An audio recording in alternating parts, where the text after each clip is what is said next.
Okay जी, last lecture में हम लोगों ने पीरियोडिक टेबल का पढ़ लिया, पीरियोडिक टेबल की क्लासिफिकेशन उसकी, ठीक है, मॉडिफिकेशन सब कुछ, फिर ग्रुप्स में हमें क्या इन्फॉर्मेशन मिलती है सब कुछ, ठीक है। उसके कुछ हमने ट्रेंड्स भी पढ़ लिए, एटॉमिक साइज, आयनिक रेडियाई, ये सब कुछ। अब वो जर्नल था, बेसिक था, अब थोड़ा सा एडवांस आ जाता है केमिकल बॉन्डिंग, ठीक है। जो हम ये एटम्स पढ़ रहे हैं, एलिमेंट्स हैं, ठीक है। नोबल गैसेस के अलावा बाकी सारे जो ग्रुप्स के एलिमेंट्स थे 1A 2A 3A 4 सारे ही, ठीक है, वो सब स्टेबल नहीं होते। वो सब अब एलिमेंट स्टेबल किस तरह से होता है, उसकी अगर इलेक्ट्रॉनिक कन्फिग्रेशन जो है उसका डुप्लेट कंप्लीट हो, या उसका अगर इन केस ऑफ हाइड्रोजन और हीलियम बात करें तो उनकी कोशिश होती है हमारा डुप्लेट कंप्लीट हो, ठीक है। उनके अलावा जितने एलिमेंट्स हैं वो सबकी यही कोशिश होती है कि हमारी वैलेंस शेल जो है वो कंप्लीट हो, यानी हमारा ऑक्टेट कंप्लीट हो, ठीक। नोबल गैसेस के अलावा बाकी सब एलिमेंट्स का जो है वैलेंस शेल कंप्लीट नहीं होती, ठीक है। 1 इलेक्ट्रॉन होगा, 2 होगा, 3 4 5 6 7 तक, 8 इलेक्ट्रॉन्स नहीं होती। अगर उनका ऑक्टेट कंप्लीट है तो इसका मतलब है वो नोबल गैस है, ठीक है। यानी सिर्फ नोबल गैसेस जो है वो स्टेबल है, इलेक्ट्रॉनिक कॉन्फ़िगरेशन उनकी अगर कंप्लीट है तो इसका मतलब वो स्टेबल है, उनका ऑक्टेट कंप्लीट है, वो बॉन्डिंग नहीं करते, उनको कोई जरूरत नहीं है अपनी बॉन्डिंग किसी से भी बॉन्डिंग करने की, ठीक है। केमिकल बॉन्डिंग तभी होती है जब इनका ऑक्टेट या डुप्लेट कंप्लीट ना हो। डुप्लेट हाइड्रोजन की जैसा केस है कि हाइड्रोजन के पास एक इलेक्ट्रॉन है, उसका डुप्लेट कंप्लीट नहीं है, ठीक है।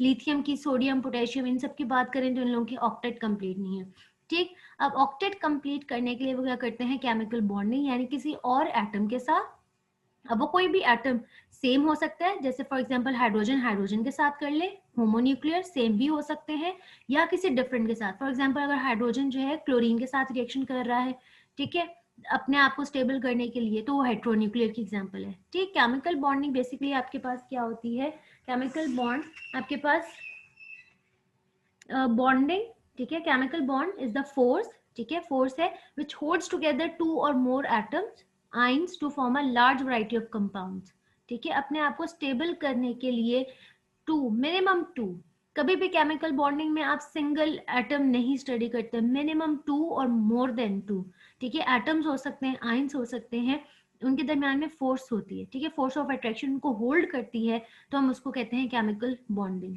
ठीक है। फिर केमिकल बॉन्डिंग के अंदर आपके पास बॉन्डिंग में बेसिकली टू टाइप्स की बॉन्डिंग होती है, आप लोगों ने ज्यादा डिटेल से सेकंड ईयर फर्स्ट ईयर में पढ़ा हुआ है। एक होती है इंट्रामोलिकुलर, एक होती है इंटरमोलिकुलर, ठीक है। जो हमने स्टडी करनी है वो इंट्रामोलिकुलर है, ठीक है। इंट्रामोलिकुलर यानी कि with in atom, with in a molecule, molecule के अंदर, फॉर एग्जांपल हाइड्रोजन, हम हाइड्रोक्लोरिक एसिड की बात करते हैं, तो हाइड्रोजन और क्लोरीन इनके दरमियान में, ठीक है, तो वो आपकी जो भी बॉन्डिंग, आयनिक बॉन्डिंग है, कोवलेंट है, कोऑर्डिनेट है, ये सारी क्या है, विद इन अ मॉलिक्यूल, ठीक। अगर मॉलिक्यूल्स हैं, हाइड्रोक्लोरिक एसिड का एक मॉलिक्यूल, दूसरा मॉलिक्यूल, इनके मॉलिक्यूल्स के दरमियान की अगर आप पढ़ते हैं तो आपके पास इंटरमॉलिक्यूलर फोर्सेज हैं, जैसे वो हाइड्रोजन बॉन्डिंग हो सकती है, डायपोल डायपोल हो सकती है, आयन डायपोल हो सकती है, लंडन डिस्पर्शन फोर्सेज, सिंपली यानी वंडर वॉल फोर्सेज, ठीक है। लेकिन हम लोगों ने क्या स्टडी करना है, हम लोगों ने स्टडी करना है इंट्रामोलिकुलर, ठीक है, कोवलेंट बॉन्डिंग, केमिकल बॉन्डिंग, ठीक है। अच्छा जी, केमिकल बॉन्डिंग का एक आपको इंट्रोडक्शन दे दिया कि केमिकल बॉन्डिंग बेसिकली क्या है, फोर्स है which hold two atoms together in a molecule, ठीक है। और उसको हम डिस्क्राइब करते हैं केमिकल बॉन्ड से या बॉन्ड से, ठीक है। इसके अंदर बेसिकली उसका इलेक्ट्रॉनिक स्ट्रक्चर ऑफ एटम बहुत इंपॉर्टेंट है। इलेक्ट्रॉनिक स्ट्रक्चर ऑफ एटम यानी कि एटम के अंदर कितने इलेक्ट्रॉन्स है, उसके अकॉर्डिंगली आप बता सकते हैं ये एक बॉन्ड बनाएगा, टू बॉन्ड बनाएगा, थ्री बॉन्ड बनाएगा, नंबर ऑफ बॉन्ड्स के बारे में बताएगा, और फिर टाइप ऑफ बॉन्ड की आयनिक बॉन्डिंग करनी है, कोवलेंट बॉन्डिंग या कोऑर्डिनेट, वो आपको इन्फॉर्मेशन मिलती है, ठीक है। तो इलेक्ट्रॉनिक स्ट्रक्चर बहुत इंपॉर्टेंट है, यानी एटम का आपको स्ट्रक्चर पता होना चाहिए, ठीक है। The number of valence bonds form by an atom of one element with other atom. अच्छा जी, वैलेंस बॉन्ड यानी कि जब भी केमिकल बॉन्डिंग होती है तो केमिकल बॉन्डिंग के अंदर हमेशा वैलेंस शेल के इलेक्ट्रॉन्स इन्वॉल्व होते हैं, ठीक है। वैलेंस शेल के इलेक्ट्रॉन इन्वॉल्व होंगे। फॉर एग्जाम्पल अगर हम सोडियम की बात करते हैं तो सोडियम की वैलेंस शेल के अंदर 1 इलेक्ट्रॉन है, ठीक है। वैलेंस शेल, कभी भी बॉन्डिंग होती है केमिकल बॉन्डिंग, हमेशा वैलेंस शेल के इलेक्ट्रॉन्स इन्वॉल्व होते हैं, या आप सिंपली ये कह सकते हैं जब भी इंट्रामोलिकुलर यानी आयनिक कोवलेंट बॉन्ड बनते हैं तो हमेशा वैलेंस शेल के इलेक्ट्रॉन्स इन्वॉल्व होते हैं, ठीक है। लेकिन आपका जब इंटरमोलिकुलर की बात करते हैं तो उसके अंदर वैलेंस शेल की वो इन्वॉल्व नहीं होते, ठीक है। जब भी आप intermolecular, for example hydrogen bonding है या डायपोल डायपोल है, तो उसके अंदर इन वैलेंस शेल वाले इन्वॉल्व नहीं होते, ठीक है। वैलेंस शेल वाले अगर लाजम, अगर आप सिर्फ वैलेंस शेल इलेक्ट्रॉन्स की बात करते हैं तो it means we are talking about intramolecular bonding, ठीक है। अच्छा जी, अ स्टेबल मॉलिक्यूल क्या होता है, is a group of atoms held together by valence forces, ठीक है। वैलेंस शेल के उसकी फोर्सेस के अकॉर्डिंगली होगा, ठीक। यहाँ पे केमिकल बॉन्डिंग उनका थोड़ा सा उन्होंने बताया, वो आपको इंट्रोडक्शन है। फिर केमिकल बॉन्डिंग के बारे में कि कॉसेल ने 1916 में द एटम्स ऑफ मोर, अच्छा यहाँ पे अब Thomson suggested that electrostatic forces of attraction between oppositely charged, अब बॉन्डिंग भी डिफरेंट तरह की है, अगर आइंस के दरमियान में हो रही है, ठीक है, एक वो केमिकल बॉन्डिंग है, ठीक, वो थॉमसन ने आपको थोड़ा सा बताया था। कॉसेल 1916 the atoms of more electropositive element immediately following inert gas loses, अच्छा अब मैं आपको कहा कि हर एटम एलिमेंट अपने आप को स्टेबल करना चाहता है। स्टेबिलिटी का क्या मतलब था कि नोबल गैस, बेसिकली जो नोबल गैसेस हैं, helium, neon, argon, krypton, radon, ये सारी क्या नोबल गैसेस, इन हर एलिमेंट की कोशिश होती है वो जिस ग्रुप से बिलोंग कर रहा है, वो जिस पीरियड से बिलोंग कर रहा है, वो अपने पीरियड के एंड पे जो नोबल गैस है उसकी जैसी इलेक्ट्रॉनिक, या उसके जो नियरेस्ट नोबल गैस है उसकी जैसी इलेक्ट्रॉनिक कॉन्फ़िगरेशन वो अटेन करे। अब इलेक्ट्रॉनिक कॉन्फ़िगरेशन अटेन करने के 3 वेज हैं, या वो लूज कर दे इलेक्ट्रॉन, या वो गेन कर ले, या वो म्यूचुअल शेयरिंग कर ले, ठीक है, ताकि उसकी जो इलेक्ट्रॉनिक इंट्रीगेशन है वो उसकी नियरेस्ट नोबल गैस जैसी हो जाए, ठीक है। अगर इलेक्ट्रोपॉजिटिव एलिमेंट्स जो आपके बेसिकली मेटल्स हैं, 1s या 2s ग्रुप वाले हैं, ये इलेक्ट्रोपॉजिटिव एलिमेंट्स हैं, ये क्या कोशिश करते हैं कि ये लूज कर दें, क्योंकि इनकी वैलेंस शेल के अंदर 1 इलेक्ट्रॉन होता है। आप सबने बहुत ही पहले डिटेल से स्टडी किया होगा कि अगर लेस देन 4 इलेक्ट्रॉन्स हो वैलेंस शेल में, ठीक है, लेस देन 4 क्या हो गया, 1 इलेक्ट्रॉन, 2 इलेक्ट्रॉन, 3 इलेक्ट्रॉन्स, अगर इतने इलेक्ट्रॉन्स होते हैं तो एटम या एलिमेंट क्या कोशिश करता है कि उनको लूज कर दे, ठीक है। अगर बैलेंस शेल के अंदर 1 इलेक्ट्रॉन है, उसको ऑक्टेट कंप्लीट करने के लिए 7 चाहिए, ठीक है, तो उसके लिए क्या इजी है कि वो अपना 1 ही लूज कर दे। अगर 2 भी है तो उसको 6 चाहिए, अगर 3 भी है तो उसको 5 चाहिए, ठीक है। तो इससे बेहतर क्या होता है, वो अपना 1 लूज कर दें, 2 लूज कर दें या 3 लूज कर दें, ठीक है। अगर 4 हो इलेक्ट्रॉन्स तो फिर क्या करता है, वो म्यूचुअल शेयरिंग की तरफ, जैसे कार्बन की एग्जांपल है, ठीक है। अगर 4 से ज्यादा हो जाए, 5 है, 6 है, 7 है, तो क्या कोशिश करते हैं कि वो गेन कर लें, ठीक है। अगर कंप्लीट लॉस या गेन हो रहा है तो उसका मतलब है कि वो आइंस बन रहे हैं, ठीक है। और अगर 4 है, जैसा कार्बन का केस होता है, तो म्यूचुअल शेयरिंग की तरफ आता है, यानी कि कोवलेंट बॉन्ड की तरफ, ठीक है। ये थोड़ा सा यहाँ पर उन्होंने आपको बॉन्डिंग का बताया हुआ है। अच्छा जी, यहाँ पे अब ये वाला जो ग्राफ है वो एक्सप्लेन कर रहा है कि बेसिकली जब भी when atoms combine to form molecule, जब भी कोई मॉलिक्यूल बनता है, एटम्स होंगे मिनिमम, मैंने आपको कहा 2 एटम्स होते हैं, ठीक है। They come close together, interact in such a way that the energy of the system is low, ठीक है। जब भी 2 एटम करीब आते हैं तो उस टाइम पे 2 फोर्सेस एक्ट कर रही होती है, ठीक है। अब वो 2 फोर्सेस कौन सी है, एक रिपल्सिव फोर्स होती है, एक अट्रैक्टिव फोर्स होती है। जब भी 2 एटम्स करीब हो, वो सेम हो, फॉर एग्जांपल हाइड्रोजन हाइड्रोजन के हैं या हाइड्रोजन क्लोरीन का है, सेम है डिफरेंट है, ठीक है। जब भी 2 एटम्स करीब आते हैं उनके दरमियान में 2 फोर्सेस होती हैं, एक फोर्स होती है अट्रैक्टिव फोर्स, एक होती है रिपल्सिव फोर्स, ठीक है। अब रिपल्सिव फोर्स कौन सी है, क्या hydrogen, for example hydrogen hydrogen ही करीब आ रहे हैं, ठीक है। अब हाइड्रोजन एक एटम और दूसरा, इन दोनों की जो वैलेंस शेल के अंदर एक एक इलेक्ट्रॉन है, इलेक्ट्रॉन इलेक्ट्रॉन सेम चार्जेस है ना, नेगेटिव नेगेटिवली चार्ज होते हैं, तो इनके दरमियान क्या होगी, रिपल्सिव फोर्स, ठीक है। अब हाइड्रोजन और हाइड्रोजन के दरमियान अट्रैक्टिव फोर्स बने, एक का न्यूक्लियस दूसरे के इलेक्ट्रॉन को अट्रैक्ट कर रहा होगा, ठीक है। तो जब भी 2 एटम्स करीब आते हैं तो उनके दरमियान में फोर्सेस ऑफ अट्रैक्शन और फोर्स ऑफ रिपल्सिव, ठीक है, दोनों होती है। लेकिन अगर फोर्स ऑफ अट्रैक्शन बढ़ जाए, ठीक है, फोर्स ऑफ अट्रैक्शन बढ़ जाएगी तो इसका मतलब है कि वो एक दूसरे करीब आके बॉन्ड बना लेंगे। अगर फोर्स ऑफ रिपल्सिव, ठीक है, वो ज्यादा हो गई तो इसका मतलब है कि उनके दरमियान में बॉन्ड नहीं बनेगा, ठीक है। और जब भी एटम्स एक दूसरे करीब आते हैं तो उनकी जो एनर्जी है सिस्टम की वो कम होती है, ठीक है। अगर सिस्टम की एनर्जी कम होगी तभी बॉन्ड बनेगा। एनर्जी अगर रिपल्सिव फोर्सेस ज्यादा हो, इसका मतलब है एनर्जी ज्यादा है उनके दरमियान में, ठीक है, तो उनके दरमियान में बॉन्ड नहीं बनेगा, ठीक है। ये डायग्राम आपको ये एक्सप्लेन कर रही है। उसके बाद आ जाते हैं कि हमारे पास अब नेचर और टाइप ऑफ केमिकल बॉन्ड कौन कौन से हैं। आयनिक बॉन्ड है, आयनिक बॉन्ड का सेकंड नेम जो है इलेक्ट्रोवेलेंट बॉन्ड है, ठीक है, इलेक्ट्रोवेलेंट है। फिर सेकंड बॉन्ड है आपके पास कोवलेंट है, which is also called electron pair bond है। फिर कोऑर्डिनेट कोवेलेंट पेयर बॉन्ड है, ठीक है। ये कुछ और भी बॉन्ड्स हैं, हम लोगों ने नहीं स्टडी करने, हम लोगों के जो मेन है वो 3 है, आयनिक है, कोवेलेंट है और कोऑर्डिनेट कोवेलेंट बॉन्ड है, ठीक। उसके बाद अब इसको हम डिटेल से स्टडी करते हैं। सबसे पहले हम स्टार्ट करते हैं आयनिक बॉन्ड से, ठीक है, which is also called electrovalent bond, ठीक। इसमें आप सबको पता होगा कि आयनिक बॉन्ड है, इसका मतलब है आयन से, ठीक है। पॉजिटिव आयन को हम कहते हैं केटाइन, नेगेटिव आयन को हम कहते हैं एनाइन, ठीक है। अब केटाइन यानी पॉजिटिव आयन कैसे बनना है, by the loss of electron, ठीक है। जब वो लूज करेगा इलेक्ट्रॉन तो तब वो क्या होगा, केटाइन बनता है। जब वो कोई भी एटम एलिमेंट जब भी इलेक्ट्रॉन को एक्सेप्ट करता है तो वो एनाइन बनता है, ठीक है। रीजन एक्सेप्ट करने से क्यों एनाइन बन रहा है, नेगेटिवली चार्ज,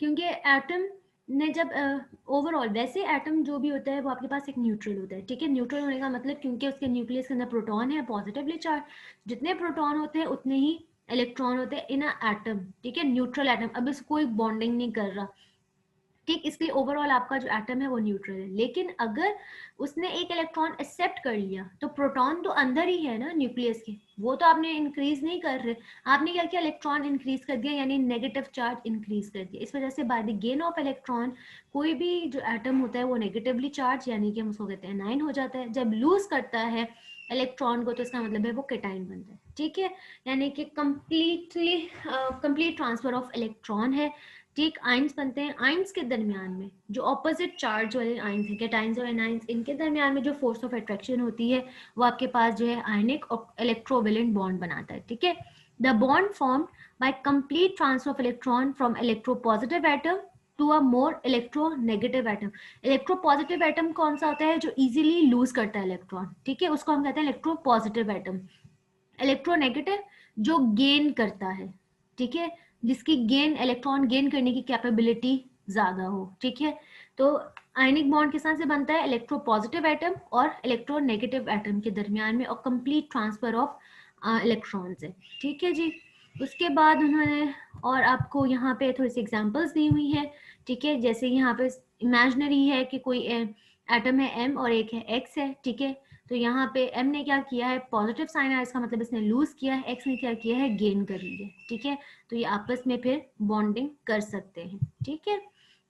अच्छा जी, यहाँ पे कुछ एग्जांपल्स उन्होंने दी हुई है कि आपको इलेक्ट्रॉनिक कॉन्फ़िगरेशन से पता चलता है किसने कितने इलेक्ट्रॉन लूज करने हैं। इसको थोड़ा सा डिटेल से हम यहाँ से कर लेते हैं, ठीक है। ये डिफरेंट एग्जांपल्स हैं, यहाँ पे अभी लेक्चर में कोई एक दो एग्जांपल्स हम डिस्कस कर लेंगे, ठीक है। आप लोगों ने इसको नेट से या कोई और अपनी रेफरेंस बुक से और एग्जाम्पल्स भी कर सकते हैं, ठीक।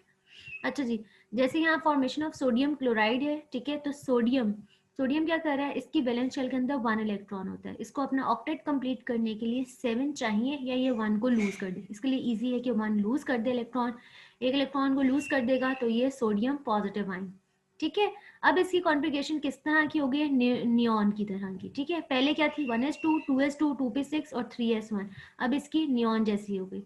क्लोरीन ने भी यही किया, क्लोरीन की आउटर मोस्ट शेल के अंदर 7 इलेक्ट्रॉन्स थे, ठीक है। ऑक्टेट कंप्लीट करने के लिए उसको 1 चाहिए, तो वो एक एक्सेप्ट कर लेगा, क्लोराइड आयन में कन्वर्ट हो गया और अब इसकी कॉन्फ़िगरेशन कैसी हो गई है, आर्गॉन जैसी, ठीक है। और फिर ये सोडियम और क्लोरीन आपस में बॉन्डिंग करके सोडियम क्लोराइड, इस तरह से ये आपके पास आयनिक बॉन्ड बन गया, ठीक है। ये एक एग्जांपल है। यहाँ पे मैग्नीशियम क्लोराइड की उन्होंने दी है, सोडियम की जगह मैग्नीशियम आ गया। मैग्नीशियम की आउटर मोस्ट शेल के अंदर 2 इलेक्ट्रॉन्स थे, तो इसको ऑक्टेट कंप्लीट करने के लिए या तो 8 गेन करे या ये 2 लूज कर दे, ठीक है। अगर 2 लूज करता है तो यहाँ पे +2 आ गया है। क्लोराइड ने एक क्लोरीन जो है वो एक ही एक्सेप्ट करता है, अब क्योंकि 2 इलेक्ट्रॉन्स, इसका मतलब है 2 क्लोरीन हो गए, तो 2 क्लोराइड आयन बन गए, ठीक है। इस तरह से बॉन्डिंग हो रही है। फिर आपको उन्होंने एक एग्जांपल और एल्यूमिनियम फ्लोराइड की दी है, ठीक है। आप बहुत से एग्जांपल्स नेट से कर सकते हैं या किसी और रेफरेंस बुक से कर सकते हैं, ठीक है। अच्छा जी, उसके बाद आपके आ जाते हैं characteristic features of ionic compounds, के आयनिक कंपाउंड्स कैसे होते हैं, ठीक है। यहाँ पे मैं सिर्फ आपको एक ओवरव्यू दूंगी, आपने इसको डिटेल से खुद स्टडी करना है, इजी है, आपको समझ आ जाएंगे, ठीक है। आयनिक कंपाउंड जो होते हैं, सबसे पहले उनकी प्रॉपर्टी कौन सी है, high melting and boiling point, ठीक है। मेल्टिंग और बॉइलिंग पॉइंट यानी कि किसी भी अगर लिक्विड को आप हाई टेम्परेचर देते हैं तो क्या होगा, वो बॉयल हो जाता है, ठीक है। अगर आप किसी भी सॉलिड को हाई टेम्परेचर देते हैं तो वो कन्वर्ट हो जाता है लिक्विड में, ठीक है। वो होता है मेल्टिंग और बॉइलिंग पॉइंट। अब आयनिक कंपाउंड्स यानी आपने क्या दोनों केसेस में क्या किया, बॉयल या मेल्ट करने के लिए आपने टेम्परेचर दिया, हीट दी। अब आपने कितनी हीट देनी है आयनिक सॉलिड्स को, उनका मेल्टिंग और बॉइलिंग पॉइंट हाई है, यानी कि आपको उनको ज़्यादा टेम्परेचर देना पड़ता है। रीज़न क्या है, क्योंकि इनके दरमियान because of the strong attractive forces, ionic solid जो है वो उनके दरमियान या आयनिक बॉन्ड जो है सबसे ज़्यादा स्ट्रॉन्ग बॉन्ड है, तो उसको ब्रेक करने के लिए आपको हाई एनर्जी रिक्वायर्ड होती है। ठीक है, तो इस वजह से इनका मेल्टिंग और बॉइलिंग पॉइंट जो है वो हाई है। ठीक है, नीचे उन्होंने कुछ एग्जांपल्स दी हुई हैं आपको। उसके बाद आ जाती है इलेक्ट्रिकल कंडक्टिविटी, यानी इलेक्ट्रिकल कंडक्टिविटी यानी कि इसमें से करंट पास होता है या नहीं। कभी भी करंट पास होने के लिए या तो आइंस चाहिए होते हैं, फ्री आइंस, ठीक है, उनके ऊपर क्योंकि चार्ज होता है, या फ्री इलेक्ट्रॉन्स चाहिए होते हैं।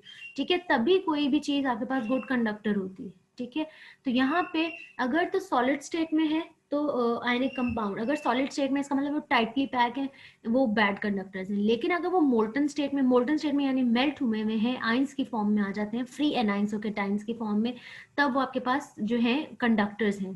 ठीक है, लेकिन अगर वो सॉलिड स्टेट में आयनिक कंपाउंड है, फॉर एग्जाम्पल सोडियम क्लोराइड, ठीक है, अगर वो सॉलिड स्टेट में है तो वो बैड कंडक्टर है। लेकिन अगर आप उसको वाटर में डिसॉल्व कर लेते हैं वो आयनाइज हो जाएगा। ठीक है, या उसको मेल्ट कर लेते हैं तो तब फ्री आयंस होंगे और वो कंडक्टर है। ठीक, उसके बाद है सॉलिबिलिटी इन पोलर सॉल्वेंट, जैसे अभी एग्जांपल की है सोडियम क्लोराइड की, वो आपके polar solvent just like water. ठीक है, वाटर आपका पोलर सॉल्वेंट है, उसके अंदर जो है वो डिसॉल्व हो जाते हैं। रीजन क्या है, जैसे यहाँ पे अब आपको ये सॉलिबिलिटी शो की हुई है कि ये सोडियम क्लोराइड, ठीक है, आयनिक कंपाउंड सोडियम क्लोराइड, ये सोडियम क्लोराइड। ठीक है, आप लोगों ने सेकेंड ईयर में पढ़ा था, फर्स्ट ईयर में पढ़ना है आयनिक क्रिस्टल्स। ठीक है, ये क्रिस्टल्स की फॉर्म में आयनिक कंपाउंड्स होते हैं। ठीक, जब आप इसको वाटर में डाल रहे हैं, वाटर क्या होता है, H2O। ठीक, तो क्लोराइड आयन को किसने सराउंड कर लिया है, वाटर का जो पॉजिटिव पार्ट थे, ठीक है, ये सारे पार्शियल पॉजिटिव हाइड्रोजन है, उन्होंने सराउंड कर लिया। ठीक, और जो सोडियम है, सोडियम क्योंकि खुद पॉजिटिव है तो ऑक्सीजन इसके अंदर पार्शियल नेगेटिव होता है, तो वाटर का ऑक्सीजन वाले पार्ट ने जो है सोडियम को अट्रैक्ट कर लिया। इस तरह से ये जो है आपके आयनिक कंपाउंड जो है वो वाटर सॉल्युबल या पोलर सॉल्वेंट्स के अंदर सॉल्युबल है। ठीक, फिर रिएक्शंस इन सॉल्यूशन, यानी कि अगर आप आयनिक कंपाउंड्स के रिएक्शंस करवाते हैं तो ये जल्दी हो जाते हैं। ठीक है, रीजन क्या है, क्योंकि जो आयनिक्स जो होते हैं आयनिक कंपाउंड, इसको आप मोस्टली सॉल्यूशंस के फॉर्म में यूज करते हैं, आयंस के फॉर्म में बने होते हैं, यानी कि बॉन्ड इनका से ब्रेक हुआ होता है। अब आपने जो रिएक्शन करवाने, एक नया बॉन्ड फॉर्म होना है। ठीक है, तो इस वजह से ज्यादा टाइम नहीं लगता, ये स्पीड अप, ये रिएक्शन जो है वो जल्दी हो जाते हैं। उसके बाद ये आपने डिटेल से स्टडी किया हुआ है क्रिस्टलाइन स्टेट में कि जो आयनिक कंपाउंड्स हैं वो क्रिस्टल्स की फॉर्म में होते हैं। 7 क्रिस्टल सिस्टम आप लोगों ने फर्स्ट ईयर में डिटेल से किया था। फिर आइसोमॉर्फिज्म का फिनोमेना भी आपने पढ़ा था कि डिफरेंट सॉलिड सब्सटेंसेस जो हैं अगर exist in same crystalline structure, ठीक है, तो उनको हम कहते हैं isomorphism. Iso mean same, morphism यानी शेप, अगर सेम उनका आयनिक क्रिस्टल है, ठीक है, तो उसको हम कहते हैं आइसोमॉर्फिज्म। ठीक, उसके बाद आ जाता है आपके पास डाइलेक्ट्रिक कांस्टेंट। ठीक है, डाइलेक्ट्रिक कांस्टेंट क्या है, बेसिकली रिड्यूसिंग टेंडेंसी। जब भी बेसिकली आपके आयनिक कंपाउंड्स के पॉजिटिव और नेगेटिव आयन होते हैं, ठीक है, वो अरेंज हो जाते हैं जब आप उसको इलेक्ट्रिक फील्ड में रखते हैं। पॉजिटिव टर्मिनल की तरफ नेगेटिव आयन आ जाएगा, फिर पॉजिटिव आयन, और फिर जो है आपका नेगेटिव टर्मिनल, इस तरह से ये अरेंज हो जाता है। ठीक है, this the oriented dipole will oppose the field, ठीक है, and would cause the reduced intensity of electric field. Electric field उस वजह से कम हो जाती है क्योंकि जब वो पोल्स वो ओरिएंट हो जाते हैं आपके आयनिक कंपाउंड। ठीक है, तो जो रिड्यूसिंग टेंडेंसी है इलेक्ट्रिक फील्ड में उसको हम कहते हैं डाइलेक्ट्रिक कांस्टेंट।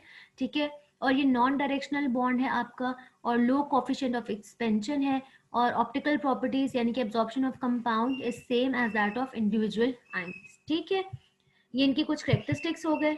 उसके बाद आ जाते हैं कोवलेंट या इलेक्ट्रॉन पेयर बॉन्ड में। तो आयनिक बॉन्ड में क्या था, कंप्लीट ट्रांसफर था। कोवलेंट या इलेक्ट्रॉन पेयर बॉन्ड में क्या होती है, म्यूचुअल शेयरिंग होती है। ठीक है, म्यूचुअल शेयरिंग होती है कि अगर आप सिंपल कहेंगे ना, शेयरिंग में क्या है कि एक ने कोई आपको 2 पेंसिल्स दे रहा है, ठीक है, आप उसकी बजाय उसको 1 दे रहे हैं। ठीक है, ये भी शेयरिंग है। लेकिन कोवलेंट के अंदर होती है म्यूचुअल शेयरिंग, यानी इक्वल शेयरिंग, दोनों 1 इलेक्ट्रॉन अपना शेयर करेंगे, या 2 इलेक्ट्रॉन शेयर, यानी इक्वल शेयरिंग होनी चाहिए। ठीक है, ये भी अगेन सेम एटम्स के दरमियान भी हो सकती है, डिफरेंट के दरमियान भी हो सकती है। ठीक है, यहाँ पे कोवलेंट बॉन्ड, ताकि हर किसी को होता है कि हमारा ऑक्टेट कंप्लीट हो जाए। यहाँ पे एग्जांपल उन्होंने अब दी हुई है कि जैसे क्लोरीन गैस होती है Cl2, तो क्लोरीन की आउटर मोस्ट शेल के अंदर थे, इसके भी 7 इलेक्ट्रॉन्स और ठीक है, और इसके भी 7।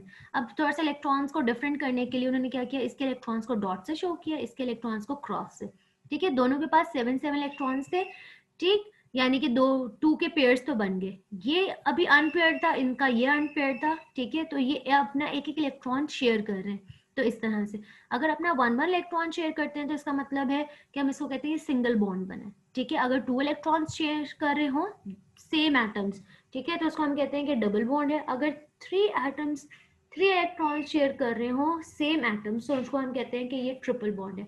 ये आपने बहुत सेकेंड ईयर में पढ़ा होगा, इथेन, इथीन और इथाइन। इथेन में क्या होता है, carbon carbon single bond, ethene में carbon carbon double bond, ethyne में कार्बन कार्बन ट्रिपल बॉन्ड, ठीक है। तो इस तरह से, और जो सिंगल कोवलेंट बॉन्ड को रिप्रेजेंट इस स्ट्रेट लाइन से, ठीक है, इस तरह से शो किया जाता है, ठीक है। यहाँ पे उन्होंने ये हो गया सेम मॉलिक्यूल्स के दरमियान, सेम एटम्स के दरमियान में, यहाँ पे ये डिफरेंट, ये ऑक्सीजन और ये हाइड्रोजन, ठीक है।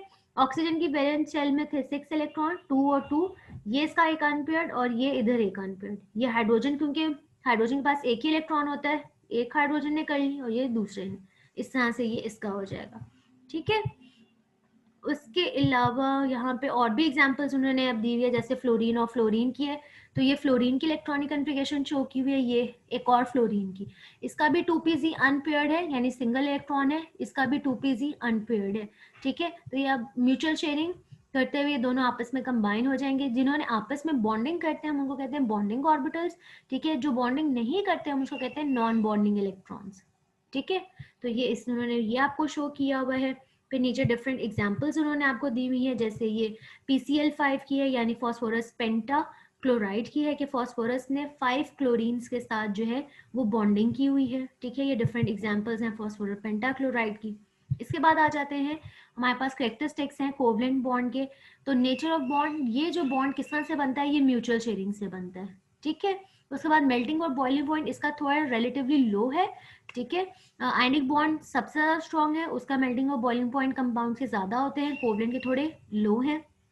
कंडक्टेंस की अगर बात करें तो ये इलेक्ट्रिसिटी कंडक्ट नहीं करते, पुअर कंडक्टर है। रीजन क्या थी कि ये दे आर नॉन इलेक्ट्रोलाइट, यानी कि वाटर में या किसी में जाके आयनाइज नहीं होते, इनके पास कोई इलेक्ट्रॉन्स नहीं है, ठीक है। इस वजह से बैड कंडक्टर्स हैं। सॉलिबिलिटी, तो जब भी कोवलेंट कंपाउंड बनते हैं तो आपके पास 2 तरह के होते हैं, एक पोलर कोवलेंट कंपाउंड होता है, एक नॉन पोलर, ठीक है। तो जब भी सॉलिबिलिटी की बात करते हैं तो हमेशा लाइक डिजॉल्व लाइक का फिनोमेना होता है, यानी पोलर कंपाउंड जो है वो पोलर सॉल्वेंट में डिसॉल्व होगा, नॉन पोलर नॉन पोलर में, ठीक। रिएक्टिविटी, इनका जो रेट ऑफ रिएक्शन है वो लो है। जो कोवलेंट कंपाउंड्स हैं उनका स्पीड जो है वो स्लो है आयनिक कंपाउंड से। रीजन क्या है कि आयनिक कंपाउंड में क्या होना था, आयंस बने होते हैं, ठीक है, जस्ट फॉर्मेशन होती है न्यू बॉन्ड की। लेकिन जो आपके पास कोवलेंट बॉन्ड है यहाँ पे पहले ब्रेकेज होगी फिर फॉर्मेशन होगी, तो इस वजह से ज्यादा टाइम लगता है, ठीक। और कंडीशंस ऑफ फॉर्मेशन के the covalent molecules are obtained from atoms of elements having similar ionization potential और electron affinity। आप लोगों ने लास्ट टाइम पढ़ा होगा ionization potential क्या होती है, कि उनकी इलेक्ट्रॉन लूज करने की टेंडेंसी, और इलेक्ट्रॉन एफिनिटी क्या होती है, इलेक्ट्रॉन एक्सेप्ट करने की। इनकी वैल्यू सेम होगी तभी इनके दरमियान में बॉन्ड बनता है, ठीक है। और डायरेक्शनल करेक्टर, तो जो आयनिक कंपाउंड्स है वो नॉन डायरेक्शनल थे और जो कोवलेंट कंपाउंड्स हैं ये डायरेक्शनल हैं, ठीक है। इनकी डायरेक्शन होती है, यानी पोल्स बने होते हैं ना ऑब्वियसली, एक पार्शियल पॉजिटिव पार्शियल नेगेटिव, तो ये डायरेक्शनल है, ठीक। और जो इनका डाइलेक्ट्रिक कांस्टेंट है, क्योंकि इनके दरमियान में कोई कोवलेंट मॉलिक्यूल्स में कोई इस तरह से पोल्स नहीं है पॉजिटिव या negative, partial positive partial negative होते हैं, ठीक है, लेकिन वैसे कंप्लीट आयनिक कंपाउंड्स की तरह के नहीं है, ठीक है। The molecules of compounds having dielectric constant of unity must have a dipole moment 0, ठीक। और रेजोनेंस की बात करें तो आप लोगों ने बेंजीन में पढ़ा होगा बहुत डिटेल से रेजोनेटिंग स्ट्रक्चर्स, तो यहाँ पे कोवलेंट कंपाउंड के अंदर रेजोनेंस होती है, ठीक है, यानी कि डी लोकलाइज्ड इलेक्ट्रॉन्स होते हैं, ठीक है। लेकिन आपके और इन आयनिक कंपाउंड में कभी भी रेजोनेंस का फिनोमेना आप स्टडी नहीं करते। फिर उसके बाद आ जाती है कोवेलेंसी मैक्सिमम, कि कोई एटम कितने बॉन्ड मैक्सिमम बना सकता है, तो वो हमें कैसे पता चलता है, मोस्टली जो ग्रुप का नंबर है, ठीक है, वो उसकी कोवेलेंसी कितने मैक्सिमम बना सकते। जैसे कार्बन अगर 4th ग्रुप से बिलोंग करता है तो इसका मतलब है वो 4 कोवलेंट बॉन्ड बना सकता है। फॉस्फोरस जो है 5th ग्रुप से बिलोंग कर रहा है तो इसका मतलब है वो 5 कोवलेंट बॉन्ड बना सकता है। सल्फर 6 से बिलोंग कर रहा है, इसका मतलब है 6 बना सकता है, ठीक है। जो ग्रुप नंबर है वो आपको बेसिकली बताता है कि वो उतने मैक्सिमम कोवलेंट बॉन्ड बना सकता है, ठीक। अच्छा जी, आज का जो लास्ट हमारा है वो कोऑर्डिनेट कोवलेंट बॉन्ड, ठीक है। कोऑर्डिनेट कोवलेंट बॉन्ड में बेसिकली कोवलेंट बॉन्ड का ही आगे है शेयरिंग है, लेकिन ये म्यूचुअल शेयरिंग नहीं है। यहाँ पे एक इलेक्ट्रॉन पेयर डोनर होता है, एक इलेक्ट्रॉन पेयर एक्सेप्टर होता है, ठीक है। जो इलेक्ट्रॉन पेयर पेयर इलेक्ट्रॉन होता है, एक इलेक्ट्रॉन पेयर का मतलब है यानी टू इलेक्ट्रॉन्स, टू इलेक्ट्रॉन्स, एक दे रहा होता है वो डोनर है, और एक एक्सेप्ट कर रहा होता है, और एक्सेप्ट करके अपने ऑक्टेट को, अपने आप को सेटिस्फाई कर रहा होता है, ठीक है। जो इलेक्ट्रॉन डोनर है उसको मोस्टली हम कहते हैं लेविस बेस, ठीक है। अभी यहाँ एग्जांपल दी है बोरॉन ट्राइफ्लोराइड की और अमोनिया की। बोरॉन ट्राइफ्लोराइड आपस में इसने कोवलेंट बॉन्ड बनाया, लेकिन अभी भी बोरॉन का जो ऑक्टेट है वो कंप्लीट नहीं हो रहा। उसने क्या किया, अमोनिया के पास एक लोन पेयर था, वो उसने एक्सेप्ट कर लिया, तो ये हो गया डोनर, ये एक्सेप्टर।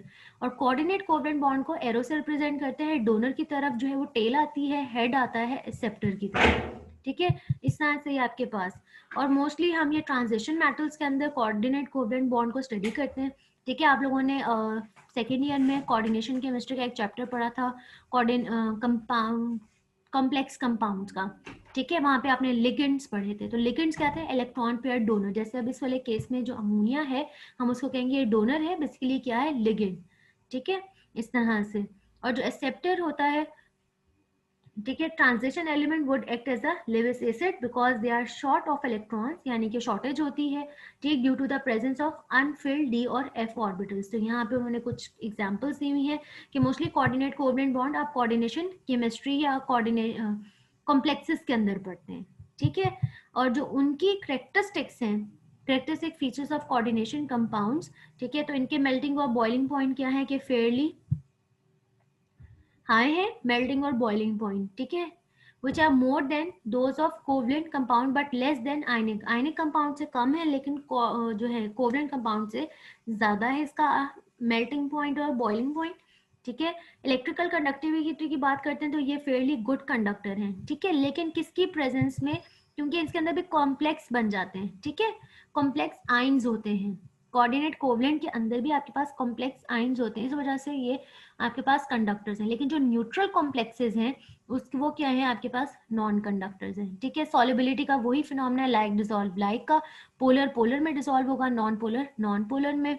स्टेबिलिटी की बात करते हैं तो are very stable but others are easily decompose, ठीक है, कुछ जो है वो स्टेबल भी है लेकिन डिकम्पोज भी हो जाते हैं, यानी कि ब्रेक हो जाते हैं, ठीक है। और रिएक्टिविटी की अगर बात करते हैं तो they are two types of coordination compounds, एक होते हैं लिबाइल, एक होते हैं इनर्ट, ठीक है। लिबाइल कॉम्प्लेक्सेस अंडरगो रैपिड रिएक्शन, वो जल्दी रिएक्शन करते हैं, और इनर्ट कॉम्प्लेक्सेस जो है वो स्लो रिएक्शन करते हैं। तो इसका बेसिकली कोऑर्डिनेशन, जो कोऑर्डिनेशन कोवलेंट कंपाउंड है ना, ये बेसिकली आयनिक को कोवलेंट के दरमियान के कुछ हैं, ठीक है। इनकी प्रॉपर्टीज इन बिटवीन है, यानी कि ये रिएक्शन जल्दी करते भी हैं और नहीं भी करते, ठीक है। और मोस्टली जो आपके ये कोऑर्डिनेशन कॉम्प्लेक्सेस होते हैं, कंपाउंड्स हैं, ये ट्रांजिशन मेटल से बने होते हैं, इस वजह से ये कलर्स भी शो करते हैं। और पैरामैग्नेटिक बिहेवियर क्या होता है, यानी कि ये मैग्नेटिक प्रॉपर्टीज बिहेवियर शो करते हैं, क्योंकि इनके पास अनपेयर्ड इलेक्ट्रॉन होते हैं, तो ये अपना पैरामैग्नेटिक बिहेवियर भी शो करते हैं। और आइसोमेरिज्म, अब यहाँ पे isomerism, the coordination compound show a variety of isomerism. Isomerism आप लोगों ने ऑर्गेनिक केमिस्ट्री में पढ़ा होगा कि उसमें क्या होता है, same molecular formula but different structural formula, ठीक है। तो यहाँ पे भी उनकी अरेंजमेंट डिफरेंट हो जाती है सेंट्रल मेटल के आयन के सराउंडिंग में, तो इस वजह से ये आइसोमेरिज्म का फिनोमेना भी शो करते हैं, ठीक है। बस आज का लेक्चर हम यहीं पे एंड करते हैं। हमने केमिकल बॉन्ड 3 टाइप्स पढ़ लिए हैं, कोऑर्डिनेट है, आयनिक है, ठीक है, और कोवलेंट।